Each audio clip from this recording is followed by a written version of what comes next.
All right, sunny in the south. Hope everybody doing real good. Today, we are going to be installing a Cush Hub for our Icebear Champion Honda Ct70 clone.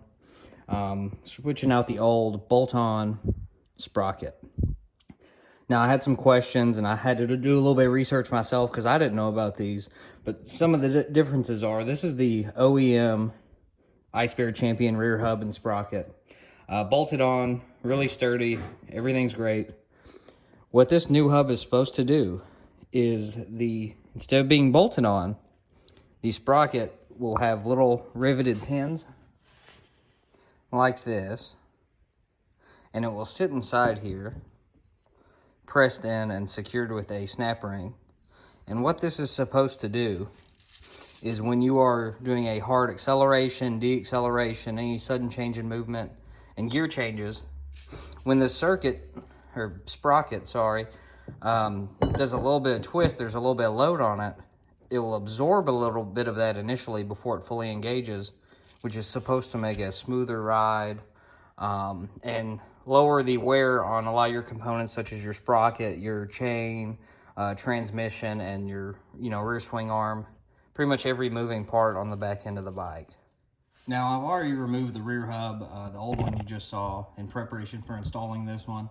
It was just to save time. It's not too difficult. You're just removing the rear wheel, and then you are pulling, you got 4 13mm bolts that hold this into the split rim. It's really important that you take a picture of the rear wheel before you take it off, just to make sure you have your sprocket facing the right way, tire facing the right way. Just makes things a little bit easier so you know you're not bolting it on backwards. I know that from experience. So I've heard this can be a pretty tight fit, so we're going to do our best and see what we need to do to get this in here so you guys know. So first we'll take our sprocket with the riveted on little locking pins. We're going to take our dust cover. It's hard to see, but there's a inside and outside, so we're going to make it where this side that kind of concaves in faces the hub to cover it. Go ahead and pop that in place.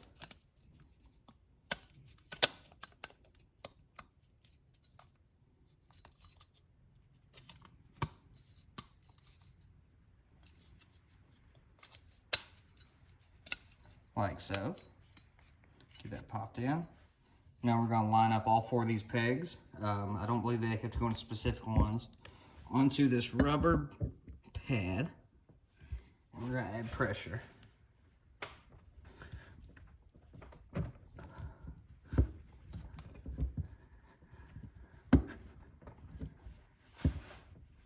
So that's definitely a very tight fit. We need this seated where it's going to be popping out a little bit farther than the sprocket. All right, now we're going to worry about getting the snap ring seated.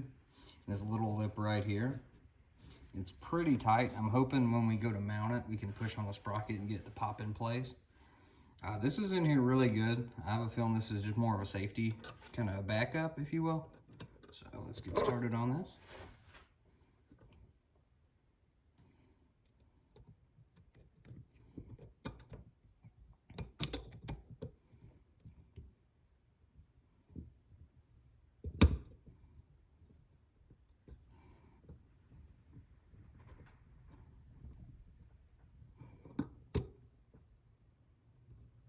So that is starting to get seated.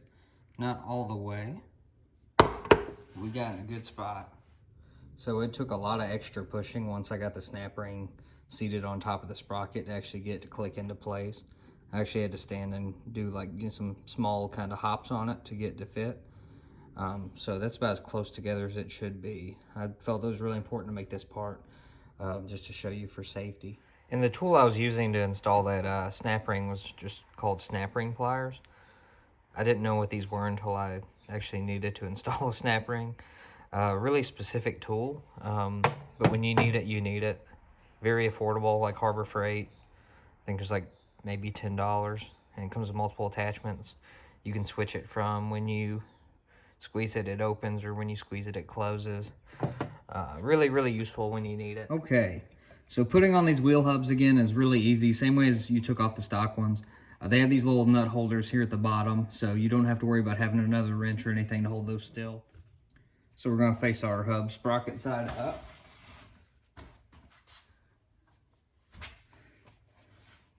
set our rim and tire down, making sure it's faced the right direction.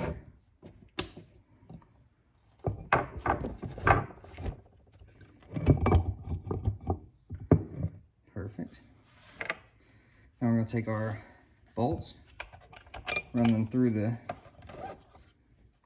rim, just getting it lined up.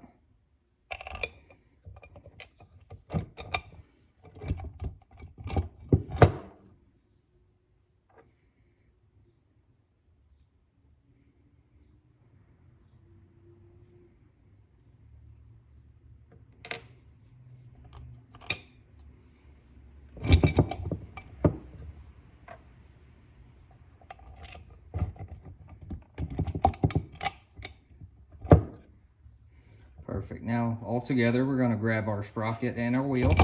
We're going to lift, making it flush, and turn it on its side to where gravity will hold it in place. Then we're going to take the nuts, and each one, we're going to set it in the nut holder.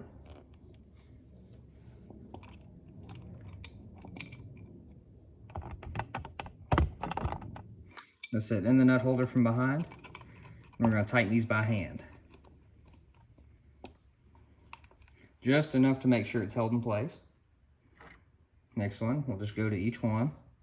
And I'm reaching these from behind, putting the nut in place, and tightening it down.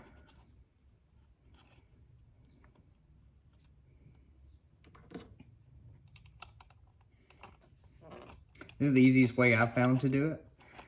You can also, from the ground, you can kind of elevate your hub to sit higher than what the tire would from the ground and bounce the tire on it.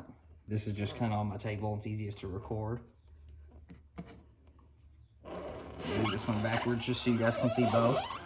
So from behind, what I'm doing is I'm just taking my nut, placing it right here, and screwing the bolt down by hand.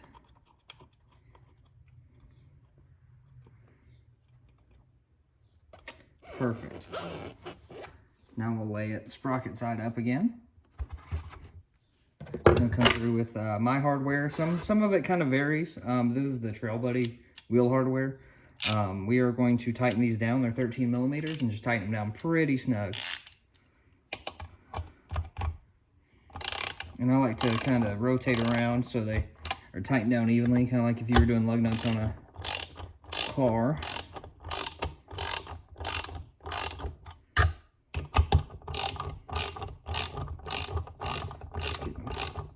Tighter and tighter as you go around.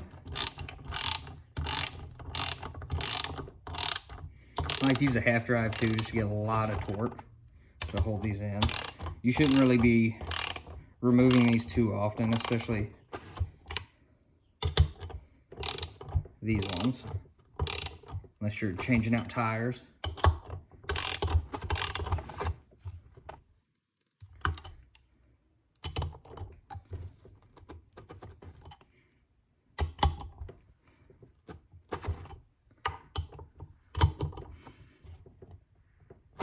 Luckily, the tire makes a really good grip to hold the wheel in place when you're really getting the torque in.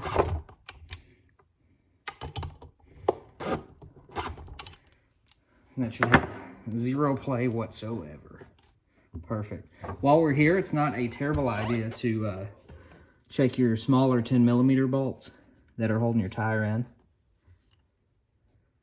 One thing just to keep in mind during reassembly is that the Icebear Champions come with a spacer on each side for the rear wheel. They are not the same size. The sprocket size is a little bit larger.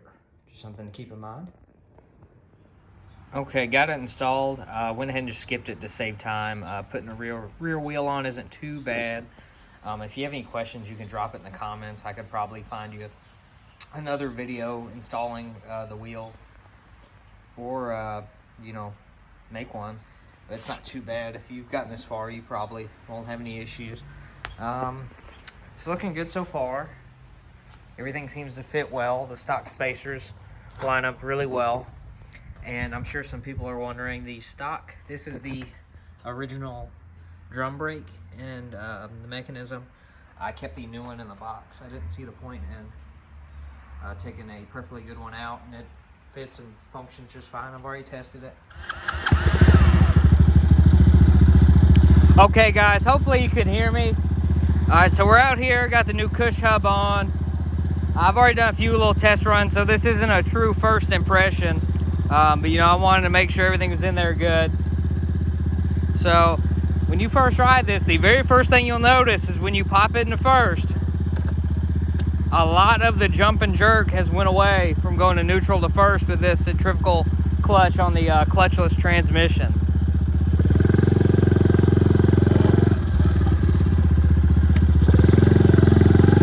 Up if I put the kickstand up. So we're just going to be doing some low speed stuff, and we'll do a pull here at the end.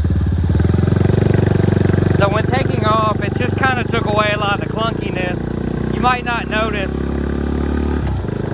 You're not really going to notice any changes when you're just riding at a normal speed or while you're moving. It's these sudden ons and offs. So when you let off the gas, get on the gas.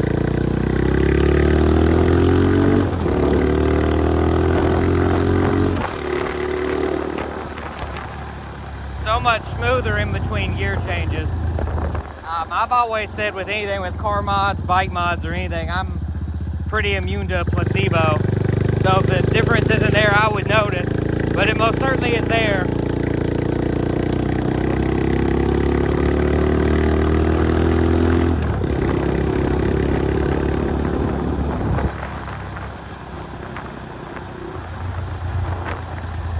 I'm noticing most of the difference on how much smoother it is when you're getting off the throttle and then in between gear changes is the biggest difference I'm noticing so far.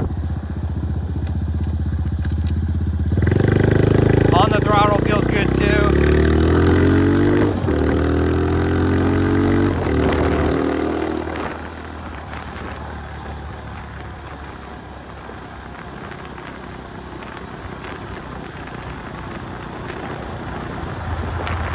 It just feels like it removes a lot of the clunkiness that you get just kind of with these clutchless transmissions. Feels really good. Makes the gear changes and everything feel almost like a much higher end motorcycle than what it actually is.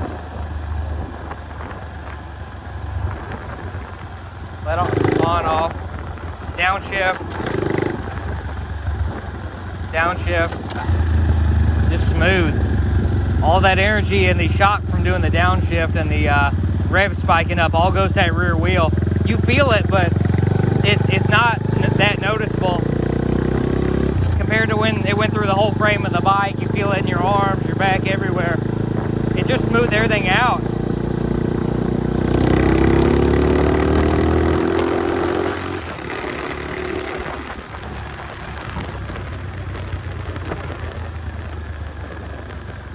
I've even done a few gear changes when I was testing it, keeping the gas on a little more than I would in between gears.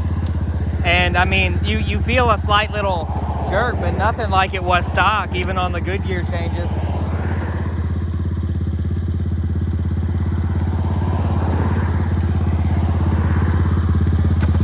Once this light turns green, we'll get a good pull. Maybe we'll be able to go.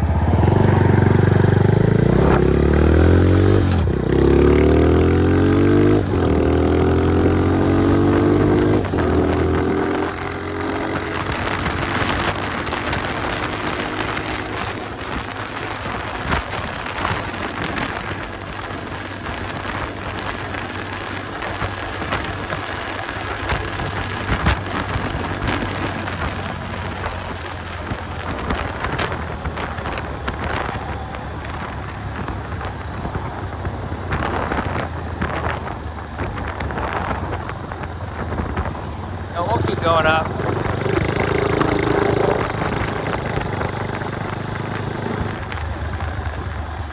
See if we can't get a good little downshift. Perfect. Smooth.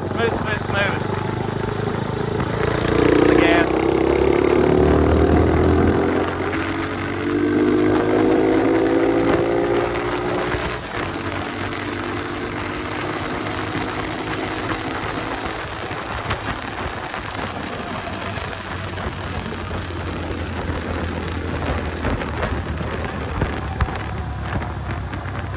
feels good. Like I said, you're not gonna notice this Cush Hub when you're just riding, you know, normal speed, just going. It's your sudden, you know, your stops and your gear changes. God, it is smooth.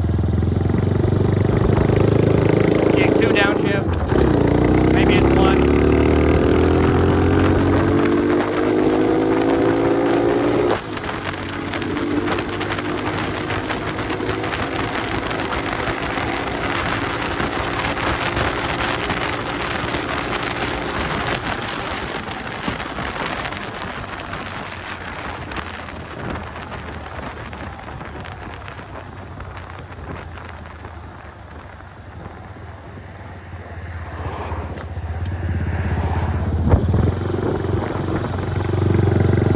So that was a, you know, really high revs in 4th gear, about top speed, and then I went to absolutely 0 throttle. You know, very minimal, you know, feeling. You got the engine braking, so you're gonna slow down naturally. But I mean, it's smooth. The transition, it doesn't jerk you around or anything like that. Feels really good.